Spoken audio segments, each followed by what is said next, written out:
કહેવાય ને કે ઇમેજિનેશન ઇઝ એવરીથિંગ.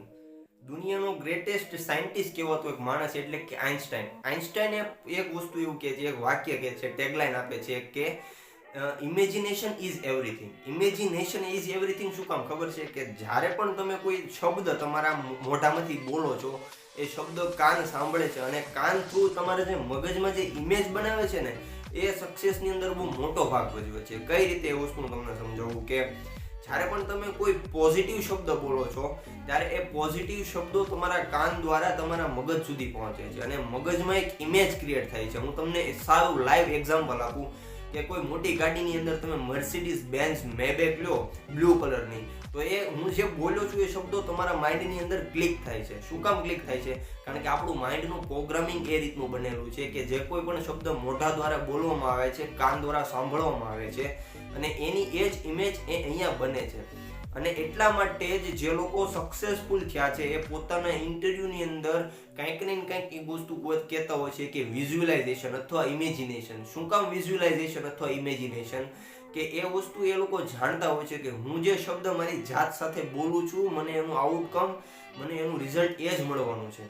એટલા માટે જે લોકો પાછળ રહી જાય છે અથવા સક્સેસફુલ નથી થઈ શકતા, તો એની પાછળનું એક કારણ એવું પણ હોઈ શકે કે ખુદને બ્લેમ આપતા હોય. બ્લેમ એટલે કે પોતાની ઉપર જ આરોપ નાખતા હોય કે ભાઈ મારાથી આ નહોતું, બાહ્ય પરિણામો આ રીતના હતા, સરકાર આ રીતની હતી, અર્થતંત્ર આ રીતનું હતું, ઓલો આમ કરતો હતો, ઓલાએ મને આમ કીધું, પેલી આમ કીધી હતી.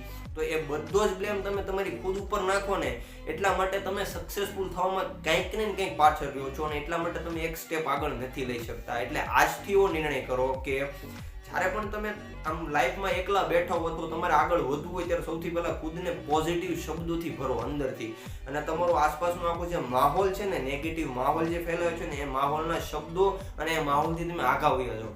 કારણ કે આગાની જેમ જ્યાં સુધી તમને પોઝિટિવ માહોલ નહીં મળે, અને જો માહોલ નહીં મળે તો તમે ત્યાં ને ત્યાં જ એ નેગેટિવની અંદર રહી જશો. કહેવાય ને કે એક માની લો કે કોઈ ભૂંડ હોય, એ ભૂંડને તમે ગમે એવા કાદવમાંથી બહાર લાવો અને એને બહાર લાવ્યા પછી તમે એને ગમે એવા સાબુ શેમ્પૂથી નવરાવો, તો એ છેલ્લે ક્યાં જશે? તો કે કાદવમાં જ જશે. શું કામ? કારણ કે એનો જન્મ જ કાદવમાં થવા માટે રહ્યો છે અને એના જે આખું સાથીનું ગ્રુપ છે એ કાદવ માટે જ રહેલું છે. એની જેમ તમે જ્યાં સુધી તમારો આખો માહોલ નહીં બદલાવો, ત્યાં સુધી તમારું આસપાસનું વાતાવરણ નહીં બદલાય અને ત્યાં સુધી તમે ખુદ પણ કદાચ નહીં બદલાવો. એટલા માટે આજે પોઝિટિવ શબ્દો છે ને પોતાની અંદર લાવતા શીખો.